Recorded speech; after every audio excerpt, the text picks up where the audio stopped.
subscribe to Mahi and Mani Show and press on the bell icon to be updated with all our videos.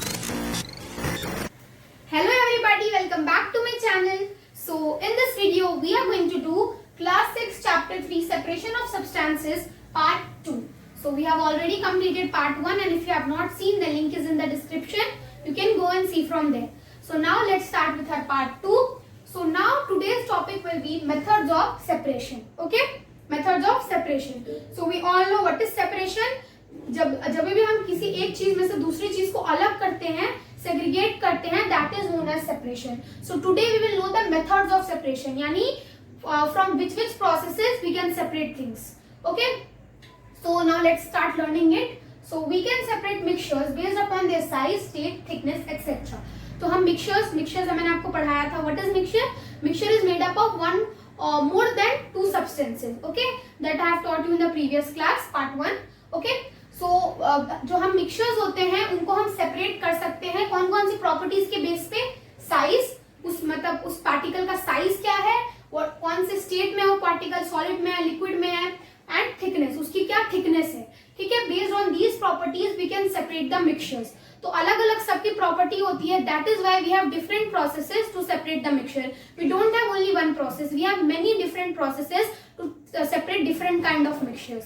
ठीक है, so that only we will learn in today's video. Okay, तो let's start way to separate mixtures. Okay, so there can be three ways, that is solid from solid और solid from liquid और liquid from liquid. Okay, तो तीन तरीके से हो सकता है. That is solid from solid, यानी सॉलिड में से सॉलिड को सेपरेट करेंगे, या सॉलिड में लिक्विड में से सॉलिड को सेपरेट करेंगे, या लिक्विड फ्रॉम लिक्विड. ये तीन वेज हो सकते हैं. And in today's class we will deal with solid from solid. ठीक है, तो इसके क्या क्या प्रोसेसेस हैं I have written here. First one is threshing, next is winnowing, hand picking, sieving and magnetic separation. These are some process for solid from solid separation. Okay, we will deal with these two also. I have not written the process here because आज हम इसी पे बात करने वाले हैं, इसलिए मैंने इनके प्रोसेसेस नहीं लिखे हैं. तो आज हम इन्हीं प्रोसेसेस को डील करेंगे अभी further. So if you want to take a screenshot you can take. Let me count till 5, 4, 3, 2 and 1. I hope you have taken the screenshot. So now let's know about these processes. Okay.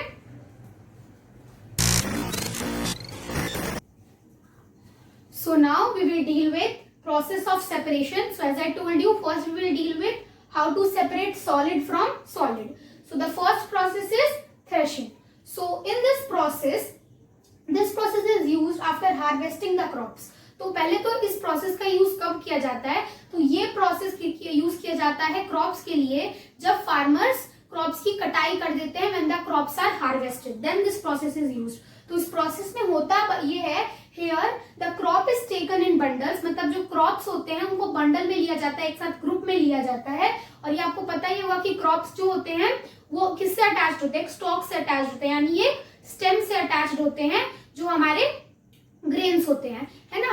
तो farmers करते क्या है कि वो सारे crops को एक bundle में ले लेते हैं और what they do is they beat it against the hard surface, मतलब किसी भी हार्ड सरफेस के ऊपर उसको ऐसे करके बीट करते हैं, उसके ऊपर ऐसे मारते हैं. तो व्हाट क्या होता है उसके कारण, उस प्रेशर के कारण जो स्टॉक होता है यानी वो स्टेम होता है वो ग्रेन से अलग हो जाता है. क्योंकि वी ईट ग्रेन्स, हमें तो ग्रेन्स चाहिए, स्टॉक थोड़ी ना चाहिए होता है. और फार्मर्स के पास बहुत सारी क्वांटिटी में जो होते हैं बहुत सारे क्रॉप्स होते हैं, तो इतना सारा वो हाथ से निकाल के तो सेपरेट कर नहीं सकते. So what they do, they thresh it against the hard surface, मतलब किसी हार्ड सरफेस के ऊपर से इसको पटकते हैं जिसके कारण stalk is separated from the grains. That is written over here. Okay, so I hope you understood threshing.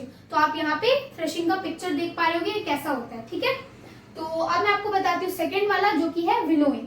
So that is the process of separating heavier and lighter component through blowing wind. तो इस process का main मकसद ये है, इस process में जो है लाइटर और हेवियर थिंग को सेपरेट किया जाता है. किसके मीन से, ब्लोइंग हवा से, मतलब चलती हुई जो विंड होती है एयर की मदद से जो है हेवियर एंड लाइटर पार्टिकल को सेपरेट किया जाता है. तो इसमें होता ये है कि इसको फार्मर्स यूज करते हैं. इसमें होता क्या है, फार्मर्स जो है एक हाई डिस्टेंस पे खड़े हो जाते हैं, थोड़ी ऊंचाई पे खड़े हो जाते हैं और उनके हाथ में एक टोकरी होती है. उसी टोकरी में दे हैव ग्रेन्स. सो आपको पता है वो ग्रेन्स के ऊपर एक कवरिंग होती है, यू नो, ग्रेन्स के ऊपर एक कवरिंग होती है जिसे हम कहते हैं हस्क. तो वो कवरिंग बड़ी ही लाइट होती है, लाइट इन नेचर, और जो ग्रेन्स होते हैं वो थोड़े हैवी होते हैं। तो क्या होता है, फार्मर्स एक ऊंचाई पे खड़े होकर ऐसी जगह खड़े होते हैं जहां थोड़ी हवा चलती रहे।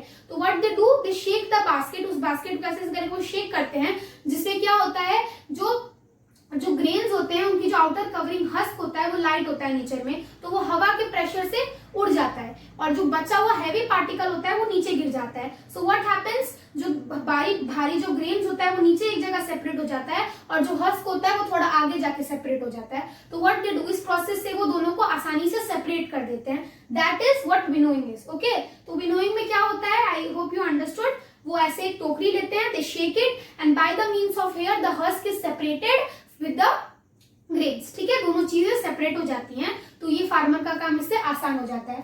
That is written over here. Okay, next is hand picking. तो हैंड पिकिंग एक सिंपल सा मेथड है, हमको नेम से पता चल रहा है, हम हाथ से पिक करते हैं। तो I will tell you, this is a method of separating unwanted substance from a mixture by picking them carefully with our hands. तो इस प्रोसेस में what we do, we separate the unwanted substances from a mixture through our hands. जैसे मैंने आपको rice वाला example previous lecture में दिया था, जिसमें मैंने बताया था कि राइस में कभी कभी छोटे छोटे स्टोन्स या छोटे छोटे मतलब पार्टिकल्स घुस जाते हैं, मतलब उसमें रह जाते हैं, तो उसे हम कैसे सेपरेट करते हैं, ऐसे हाथ से हटा के उसे हम सेपरेट कर लेते हैं। दैट इज हैंड पिकिंग, हाथ से उसको पिक कर लेते हैं। ठीक है, सो इसके लिए कुछ चीजें जरूरी होनी चाहिए। ये बेस्ट सूटेड तब है जब the quantity of mixture to be clean should be small. तो जो क्वांटिटी हम ले रहे हैं, हम थोड़ी थोड़ी क्वांटिटी में ही लेंगे, एक साथ ज्यादा ले लेंगे तो it will take a lot of time और अच्छे से सेपरेट भी नहीं हो पाएगा। So the quantity you take should be small. अगर आप राइस ले रहे हो तो थोड़ा सा राइस लो, then separate it. Okay, the unwanted particle look different from grains and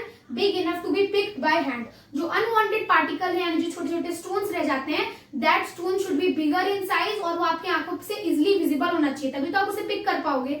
अगर वो ग्रेन्स जैसा ही दिखता रहेगा, then you can not pick ना, बहुत डिफिकल्ट हो जाएगा। यू कैन पिक, लेकिन it will be very difficult to separate. Okay, so that unwanted particle should be bigger in size and वो इजिली विजिबल होना चाहिए। Okay, and third point is the unwanted substance is present in a very small quantity. और unwanted substance भी कम ही quantity में होना चाहिए। अगर हम कम क्वांटिटी में जो है ग्रेन्स लेंगे, देन अनवांटेड सब्सटेंस भी कम क्वांटिटी में होगा। If we take in a huge quantity, then the unwanted substance will be in a huge quantity. So वो आपको क्वांटिटी मैनेज करके लेना है जितना आप कर पाओ। Okay, so that is what hand picking is. तो अभी दो प्रोसेसेस और रिमेनिंग है, तो if you want to take a screenshot of this, you can take. Let me count till 5, 4, 3, 2, 1. I hope you have taken the screenshot. So I hope आप जो है ये तीनों प्रोसेस समझ गए होंगे। तो बाकी के दो प्रोसेस भी मैं आपको समझा देती हूँ। Okay, so now let's deal with the last two processes. Okay, so the fourth one is sieving. Okay, so what is it? It is a method of separating the constituent of a mixture having particles of different sizes. तो ये इसमें होता ये है कि एक process है जिसमें हम मिक्सचर को सेपरेट करते हैं जो डिफरेंट मतलब दो डिफरेंट साइज के हो। तो इसमें ये होता किसकी मदद से, एक सिंपल डिवाइस की मदद से, जिसे हम सीव कहते हैं। आपने देखा होगा छन्नी, जिसे हम छन्नी बोलते हैं, है ना। तो उसमें होता क्या, उस डिवाइस में वो वायर से बना रहता है, आप देखे होंगे वायर में से या प्लास्टिक का बना रहता है, जिनके बीच में छोटे छोटे होल्स होते हैं। तो इसमें होता क्या है, लाइक अगर आपको आटा सेपरेट करना है, आटा रहता है फ्लोर, तो उसके अंदर मान लो कुछ स्टोन्स घुस गए या कुछ ऐसे पार्टिकल्स घुस गए जो अच्छे नहीं है ना। तो what we will do, we will take a sieve and then उसके अंदर वो जो है हम आटा डाल देंगे। और क्या होगा उसके बाद, जो इसको ऐसे कर शेक करेंगे हम लोग, तो व्हाट विल हैपन, जो आटा रहेगा वो नीचे गिर जाएगा, एंड जो स्टोन्स रह जाएंगे या जो बड़े बड़े पार्टिकल रह जाएंगे वो सीव के ऊपर रह जाएंगे। तो यहाँ क्या होगा, जो बड़े पार्टिकल्स हैं वो सेपरेट नहीं होंगे, जो पतला पार्टिकल है वो बाहर निकल जाएगा। That is what sieving is. ठीक है, तो जो सीव्स होते हैं बहुत सारे टाइप के होते हैं। जो सीव होता है ये बहुत सारे टाइप का होता है। एक जो हम किचन में मम्मी यूज करती है, दैट वन, या जो कंस्ट्रक्शन साइट पे आप देखोगे जहाँ पे बिल्डिंग बनती है, या जो कंस्ट्रक्शन साइट्स होते हैं वहां आप देखोगे बड़े बड़े सीव जो है सीव्स होते हैं। तो वो उससे क्या होता है, उसमें जो हम जो सीमेंट होता है उसके अंदर जो स्टोन्स घुस जाते हैं उसको और सीमेंट को सेपरेट किया जाता है ना। तो उसके लिए वहां पे कंस्ट्रक्शन साइड में सीव यूज किया जाता है। तो सीव बहुत सारे टाइप के होते हैं। तो सीविंग एक सिंपल सा मेथड है जिसमें हम लोग सेपरेट करते हैं पार्टिकल्स को जो डिफरेंट साइज के हो। ठीक है, एंड लास्ट वन है मैग्नेटिक सेपरेशन। ये लास्ट वाला प्रोसेस है सॉलिड फ्रॉम सॉलिड का। ठीक है, So in this separation we use a magnet to separate magnetic material from a non-magnetic mixture. तो इसमें होता ये है कि हम एक मैग्नेट का यूज करते हैं कि क्या करने के लिए, एक मिक्सचर जिसके अंदर नॉन मैग्नेटिक और मैग्नेटिक सब्सटेंस है. नॉन मैग्नेटिक मतलब जो मैग्नेट से अट्रैक्ट नहीं होता, जिसको मैग्नेट खींच नहीं पाता है, ठीक है, और मैग्नेटिक मतलब जिसको मैग्नेट अट्रैक्ट कर पाता है. सो इसमें जो है मैग्नेटिक सेपरेशन में मैग्नेट का यूज किया जाता है मैग्नेटिक सब्सटेंस को अट्रैक्ट करने के लिए, जो कि एक नॉन मैग्नेटिक सोल्यूशन में मिक्सचर में मिक्स्ड है, ठीक है. जैसे कि iron filling plus sulphur. Iron filling मतलब जो आयरन का पाउडर होता है, आपको पता ही है आयरन अट्रैक्ट होता है मैग्नेट से. सो आयरन का एक आप उसको टेस्ट अगर करना है तो आयरन का पाउडर ले लो, आयरन फिलिंग, और सल्फर ले लो. I think you all know what is sulphur. ये एक नॉन मैग्नेटिक सब्सटेंस होता है, ठीक है. तो आप सल्फर ले लो और आयरन फिलिंग ले लो, और सल्फर में जो है सॉलिड सल्फर में जो है आयरन फिलिंग को मिला दो, तो दोनों का जो है थिकनेस या साइज सेम ही होता है. तो आप उसको हैंड से तो पिक नहीं कर पाओगे, तो इसके लिए आप बस क्या करना, मैग्नेट लेना और उसके ऐसे करके उसके ऊपर साइड में घुमा देना. तो व्हाट विल हैपन, जो आयरन फिलिंग होगी वो मैग्नेट से चिपक जाएगी और सल्फर जो है बच जाएगा, क्योंकि सल्फर नॉन मैग्नेटिक है तो it will not attract by the magnet, and जो हमारी आयरन फिलिंग है वो अट्रैक्ट हो जाएगी मैग्नेट के थ्रू. तो इससे हमें पता चल जाएगा कि मैग्नेटिक सेपरेशन कैसे होता है. सो मैग्नेटिक सेपरेशन बहुत ही रियरली यूज होता है, ठीक है. तो ये जो 5 मैंने आपको बताया, ये 5 प्रोसेसेस हैं सॉलिड फ्रॉम सॉलिड सेपरेशन के. आई होप आप लोगों को समझ आया होगा. If you want to take a screenshot of this you can take. Let me count till 5, 4, 3, 2, 1. I hope you have taken. So this was all about today's video. If you liked it, then please put the subscribe button and like the video. Till then, take care and bye bye.